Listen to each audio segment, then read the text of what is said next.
Toronto wins it by 2.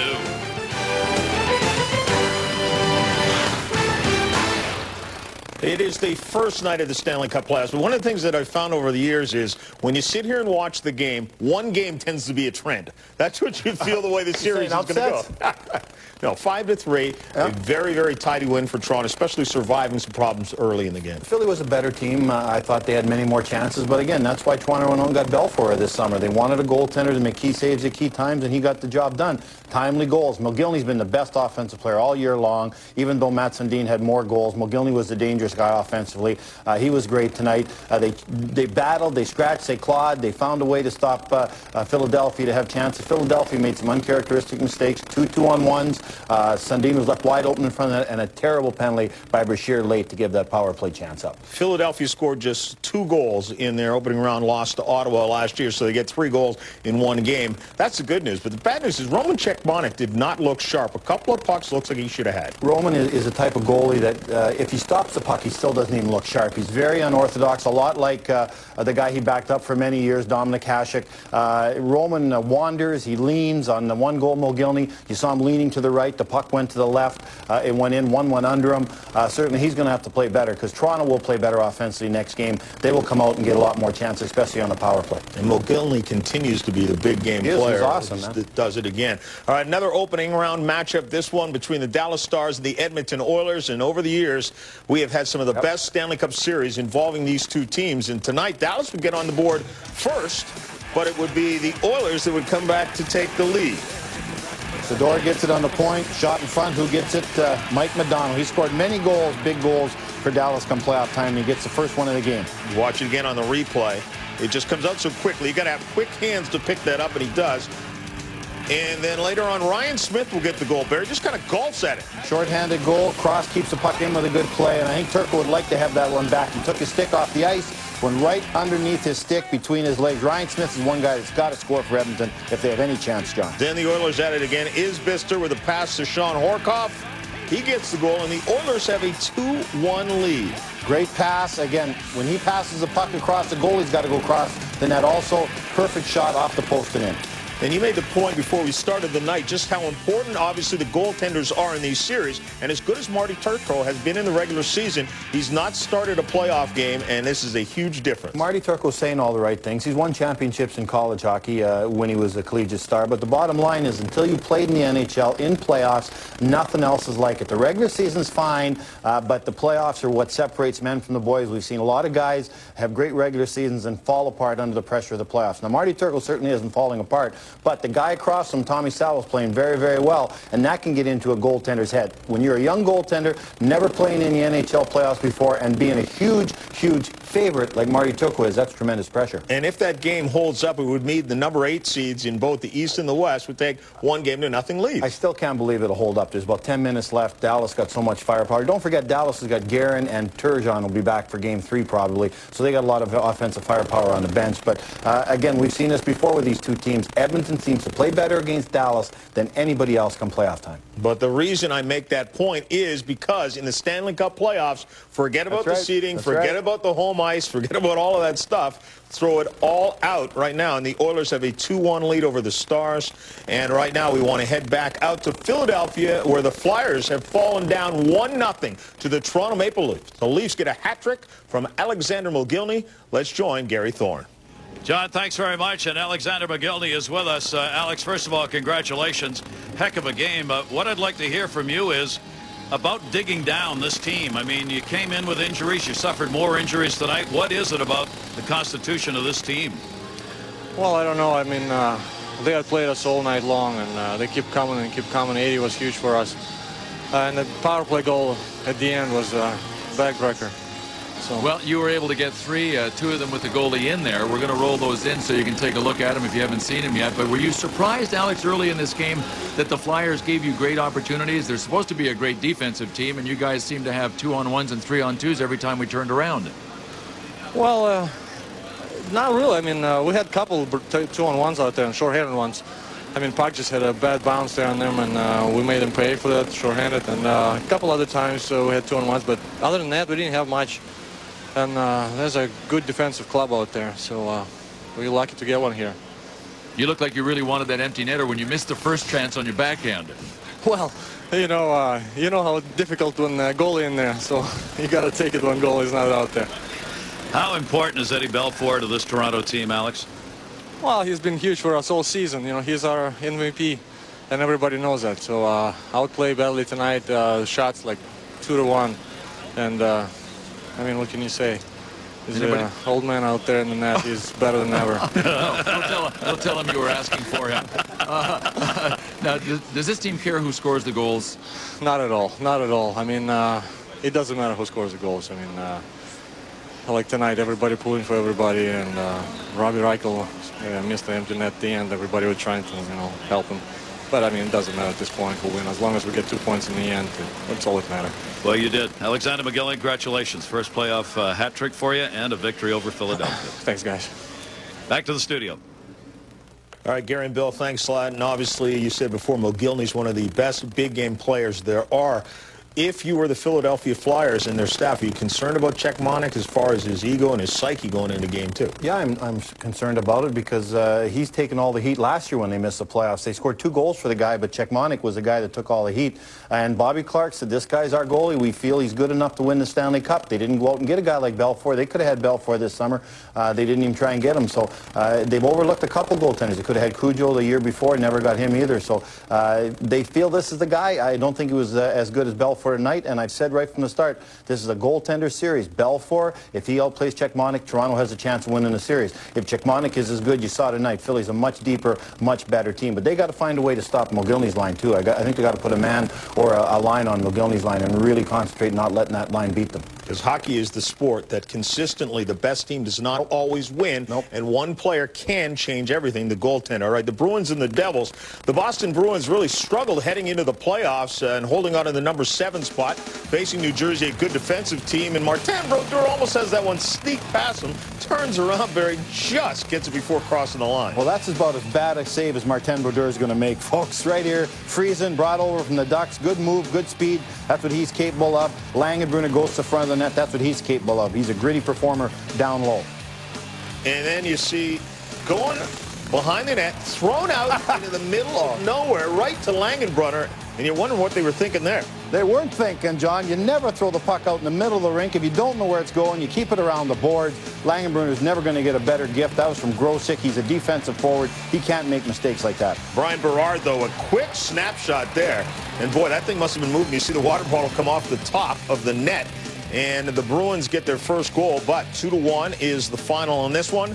And Boston finds themselves down to a very good defensive team. And an illustration, as you look at the score, New Jersey does not need a lot of goals to win. Yeah, when I've been doing all the radio shows and talking to everybody, they say, well, Jersey doesn't score enough goals to win a series, John. They don't need to. They just need to score 1 or 2. That's all they get. But the bottom line is Brodeur and net, you don't have to score a ton. After the game, Dave Ryan and Eddie Olchuk cut off with the guy who scored 2 goals, Jamie Langenbrunner.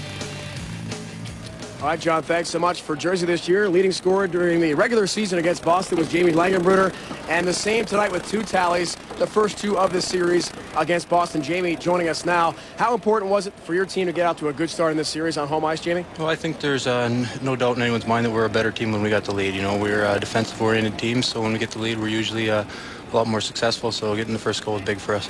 You know what, Jamie, on your first goal of the game, at that particular time, you lost your centerman, Joe Nieuwendyk, and also Scott Gomez, so you were on the line with Jeff Friesen, and he made an outstanding move, taking the puck hard to net, and you made your hay right there standing in front of the net. Yeah, what a great play by Jeff. You know, he's got some great speed, and he used it on that play, driving to the net, and I was just there picking up garbage and kind of just threw it in the points right through. Jamie, it was a physical, emotional game, and did a very good job on that Joe Thornton line. Even though they switched up a bit with personnel, centering Thornton with some other players, how did your team stop Joe Thornton so effectively tonight? Well, it was a team effort, but we got to lay a lot of credit there to John Madden and Jay Pandolfo. That line, you know, was going to get the majority of the shifts against him. Then with Scotty Stevens and Brian Falski, and they did a great job. You know, he's a great player, one of the best in the league, and you know, for us, I don't think we're going to completely shut him down, but just try to contain him a little bit. Well, containing physical play, certainly part of your game, Jamie. Just talk about the physical play. Was it as physical as you thought? Because the Boston Bruins aren't known as a physical team. Well, you know, there was a little bit of a feeling out process, I think, early in the game. It was a little sloppy play, especially in the first 10, 15 minutes. But, You know, it got better as the game went on, as far as good play and stuff. And you know, it's playoffs. It's going to be chippy. It's going to be physical. And you know, both teams are going to do it, and both teams are going to play through it.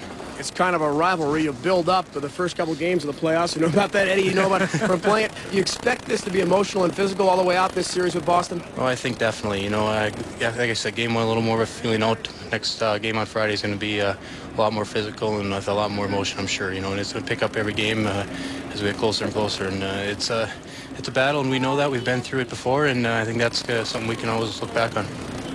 Jamie Langenbrunner, 2 goals tonight, career tally 16 and 17. Number 1 player. star. I'll say so.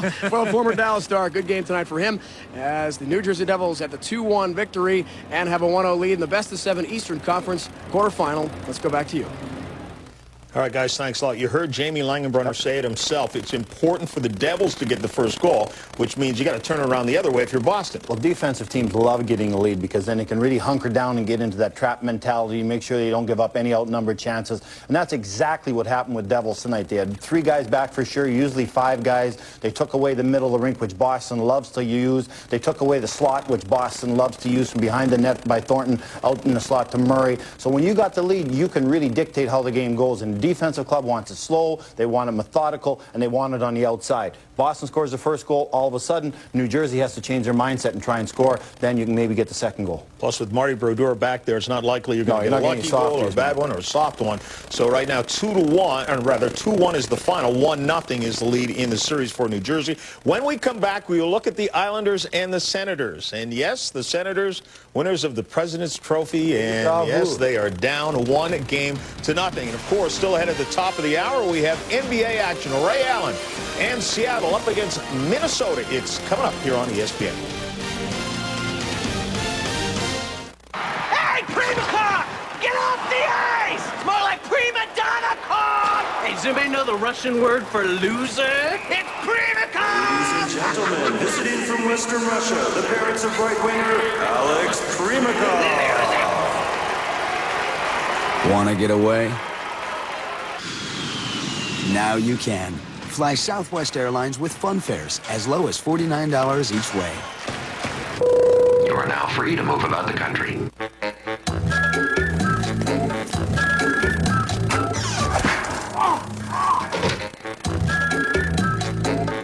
Morning.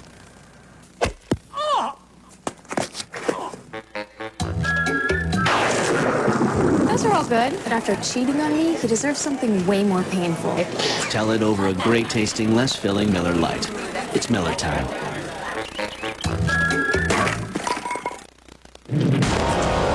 In 1935, Foxwood Farm started with 1 horse and a truck. The horse was a thoroughbred. The truck, a Chevy Suburban. Today, they have a few more horses. But there's still only 1 truck. Chevy Suburban. With an available 8.1-liter Vortec engine, it's capable of towing up to 6 tons, making it the best Suburban yet. Chevy Suburban, like a rock.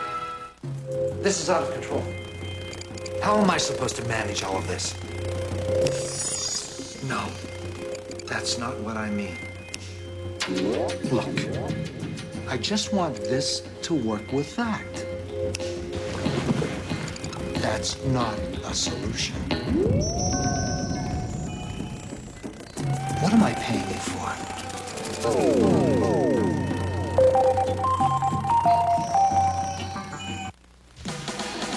Welcome back once again, John Saunders and Barry Melrose. The Oilers still holding to this lead, Barry, 2-1, and there's just 4.5 to go. I've been watching the game, too. The Oilers are playing hard, man. They're knocking. Madonna just got knocked in his can in the corner, so they're going finishing fighting, John.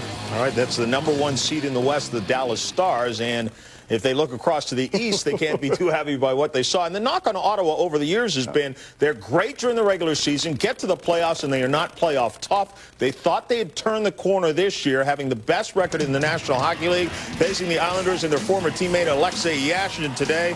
And Scatcher's just trying to throw this in front, and Lalime played it badly. Scatcher was the top goal scorer for the Islanders, believe it or not. He throws the net, you shoot the puck, you have a chance of scoring. And the Robitaille, nice feed over to Yashin. The last guy they want to see score 2-0 is the lead. Then Bates deflects this perfectly. A bunch of no-name guys playing for the Islanders against the highly skilled, star-quality Ottawa Senators. And Garth Snow is absolutely terrific in this game. He comes up with a shutout. First Islander playoff shutout since Billy Smith. And a good actor, too. Ago. And don't forget, they moved Chris Osgood at the deadline. That's how much they thought of Garth Snow. They feel he's a leader in the room. The guys love him. He's a competitor. He's a battler. Everyone in the team cares about this guy, and he's threw a great game for the Islanders tonight. And we're both from Canada. We know tomorrow when the Senators get up and they pick up the Ottawa papers, they're going to be reading about not just last night's game, but their entire playoff history. Lack of character, lack of guts, lack of passion. That's exactly what they had tonight. All right, and after the game, Jack Edwards and Neil Smith caught up with Alexei Yashin. Well, the Ottawa Senators fans made it clear who they thought the villain was coming into this game, but Alex Yashin kept his composure, scored a goal, and the Isles took away a 3-0 lead. That has to be a pretty good feeling coming out of Game 1, Alex. I mean, it's a great feeling, but it's only a start, and we have to continue to play like that in the game 2, because every game is important now. And I mean, they try to be physical, but sometimes I think it throws them off the game, you know, because it's not really who they are, you know. They want to play like technical hockey and score some goals, and they've been concentrating to hit people, so I think it throws them off of a game. And our power play goal, and I think the team just played great, and it's now been unbelievable. You know, Alex, the really impressive thing about your team tonight, and the second youngest team in the playoff pool, but the most impressive thing was the composure that your team showed. I mean, this isn't something that you've shown all the regular season, to be honest with you. And tonight, no matter what they did, you guys seemed way more in control than they were. I mean, it was a great game for us, and after we scored first goal, we kind of tried to take control over the game, and especially in defensive zone. And again, with the Snowy support, it's been very great to play in defensive zone too, you know. And again, they try to hit us very hard, but again, we try to keep fighting for the puck, and you know, it's great to have a win. You know, we'll see what happens in the Game 2, but it's a good start for us. Taking your bow as star of the game, the perfect revenge for you. Your coach, Peter Laviolette, this morning said that, yes, he would like a big scoring performance out of you in this series, but he needed a top-notch performance from every single player on the roster. Did you feel at times that you had to set the example with leadership of not responding to some of the physical play and just staying with your game tonight? I mean, I think it's important too, you know, like when somebody punched me in the face in front of a net, and we got a power play, which we scored like second goal, and I think it's what we're looking for, you know, try to make them frustrated and keep them on a penalty box, and try to take advantage on the power play, because I think it's where we can be strong, you know, because they have a very good offensive team, and we have to keep them out of scoring sheet. Pretty good way to start the series. Congratulations. Thank you very much. Alex Yashin and the Islanders up 1-0 Game 2 on Saturday night.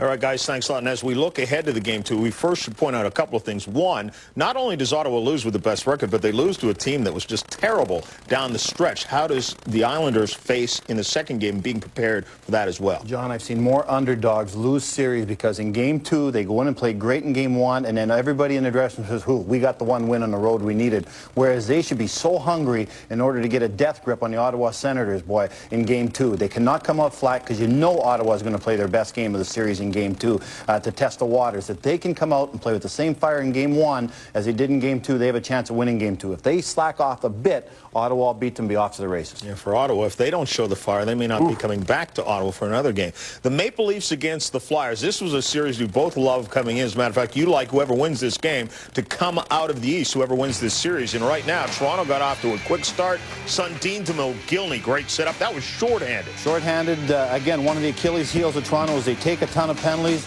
Right there, they got a lucky break and scored a shorthanded goal. Weinrich, I thought he had a great game for the Flyers tonight, gets a goal. I think it was tipped in front, but it went over Eddie Belfour's left shoulder. Nothing the goalie can do about this. A butterfly goalie goes down. If you can throw it up there consistently, you're going to score some goals. And then you see a quick little wrist shot there by Mogilny. That's his second of the game. And a 2-1 lead, and then a little turnover here, and Ty Domi just turns and fires it from his knees and goes in. 3-1 is the lead. Hit Janssen in front, but I love it when the tough guys get a goal. Ty Domi played a good, hard, physical game.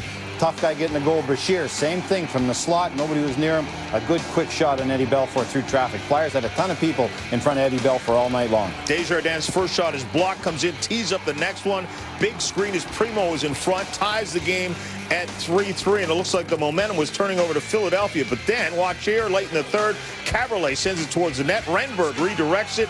4-3 was the lead, and then with the net empty, Mogilny gets the hat trick. Well, that power play was set up by a bad penalty by Donald Brashear, and right here, I'm glad to see Mogilny get a hat trick. He played hard. He was by far Toronto's best offensive player, and they got to stop that guy, Philadelphia, somehow. Philadelphia finished the regular season on an 8-game unbeaten streak, 6 wins and a tie, and Toronto won first-round series each of the last 4 years, so this is a playoff-tested and a playoff-tough team.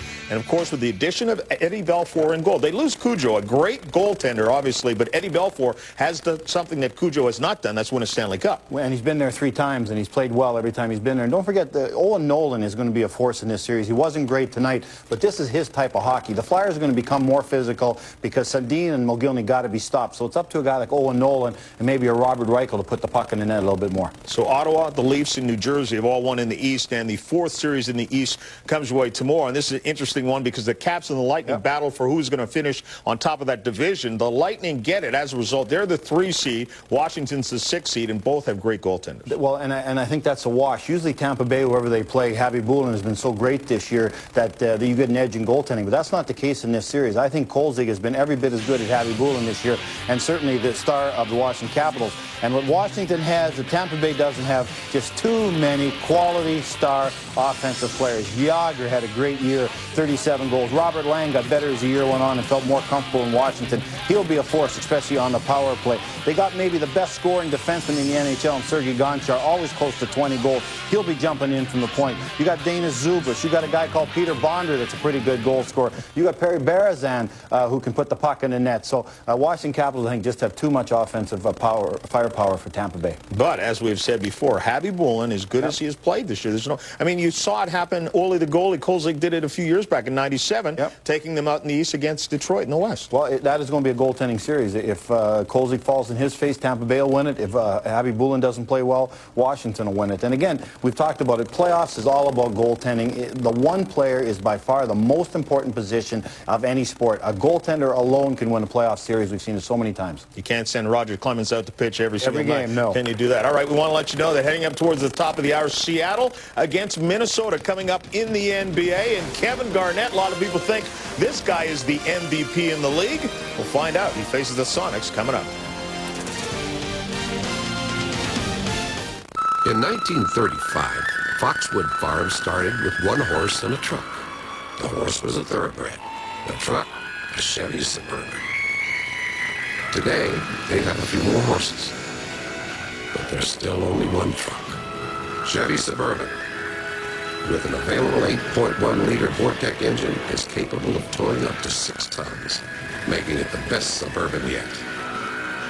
Chevy Suburban, like a rock. This is out of control. How am I supposed to manage all of this? No, that's not what I mean.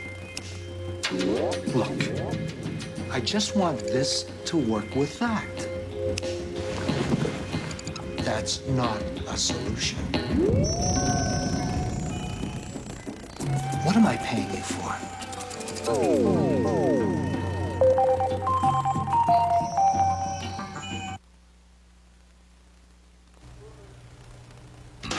And welcome back once again, Barry. This one is actually down to 8 seconds now. Looks like the Oilers, the 8 seed, going to take out the 1 seed in Game 1. You've seen it before with the Oilers, folks. They play better against the Stars than anybody else, and they did tonight. They were awesome. That's the lone West game that gets underway tonight. The rest of it's starting up tomorrow. Anaheim against Detroit. And again, there's going to be a lot of pressure on Curtis Joseph because Hasek already won the championship last year. King of the understatement. A lot of pressure. There's more pressure on Cujo than anybody else because Detroit's supposed to win the Stanley Cup, right?